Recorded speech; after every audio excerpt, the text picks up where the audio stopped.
ಹೇಗಿದ್ದೀರಿ?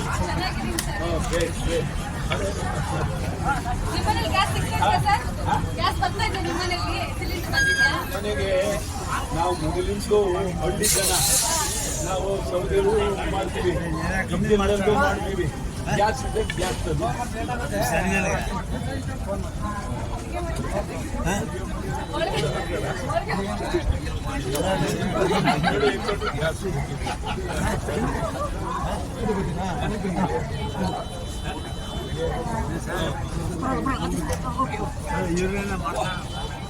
ಏನ್ ಗಡ್ಡೆ ಬಿಡ್ತಾರೆ, ಏನಾಯ್ತು?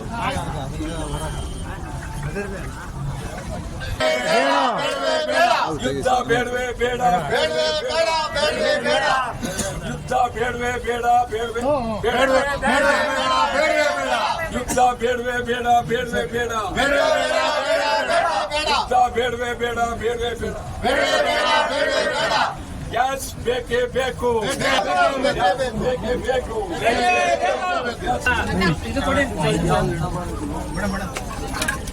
ಚರಣ್ ಸ್ವಲ್ಪ ಹಿಂದೆ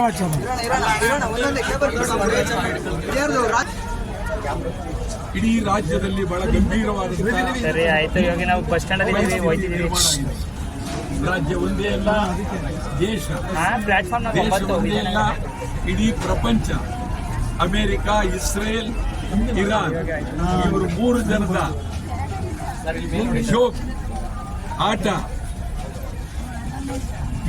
ಬೇಜವಾಬ್ದಾರಿ ನೀತಿ ಇಡೀ ಪ್ರಪಂಚಕ್ಕೆ ತೊಂದರೆಯಾಗಿದೆ. ಬಹಳ ಅತ್ಯಂತ ಗಂಭೀರವಾಗಿ ಯುದ್ಧ ಯಾತಕ್ಕಾಗಿ, ಯಾರಿಗಾಗಿ ಯುದ್ಧ, ಯಾತಕ್ಕೆ ನೀವು ಯುದ್ಧ ಮಾಡ್ತೀವಿ ಅಂತ ಹೇಳಲೇ ಇಲ್ಲ. ನೀವು ನಡೆಸಿರ್ತಕ್ಕಂಥ ಆ ಯುದ್ಧದ ಪರಿಸ್ಥಿತಿಯನ್ನ ಅರಿವು ಮಾಡಿದ್ರೆ ಕೋಟಿ ಕೋಟಿ ಲೆಕ್ಕವಿಲ್ಲದಷ್ಟು ನಷ್ಟ, ಜನರ ಸಾವು. ಇದೊಂದೇ ಅಲ್ಲ, ಬರೀ ನೀವು 3 ದೇಶ ಯುದ್ಧ ಹೆಸರಿಗೆ, ಆದರೆ ಇಡೀ ಪ್ರಪಂಚವೇ ಒಂದಲ್ಲ ಒಂದು ರೀತಿಯಲ್ಲಿ ಯುದ್ಧದ ಕಾವು ಸಿಕ್ಕಿದ್ದಾರೆ. ಕರ್ನಾಟಕದಲ್ಲಿ ನಾವು ಮಾತನಾಡೋದಾದ್ರೆ ಕೋರ್ಟ್ಗಳು ಬಂದ್ ಮಾಡ್ತಾ ಇದ್ದಾರೆ, ಶಿಕ್ಷೆಗಳು ಬಂದ್ ಆಗ್ತಾ ಇವೆ, ವಾಹನಗಳು ಬಂದ್ ಆಗ್ತಾ ಇದೆ, ಮನೆಗಳು ತೊಂದರೆ ಪಡ್ತಾ ಇದ್ದಾರೆ, ಗ್ಯಾಸ್ ಇಲ್ಲ.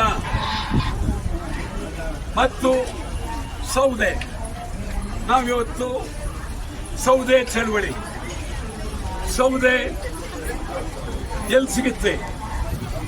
ನೀವು ಇದೇ ರೀತಿ ಮುಂದುವರೆದರೆ ಅರಣ್ಯಕ್ಕೆ ನುಗ್ಗಬೇಕಾಗುತ್ತೆ.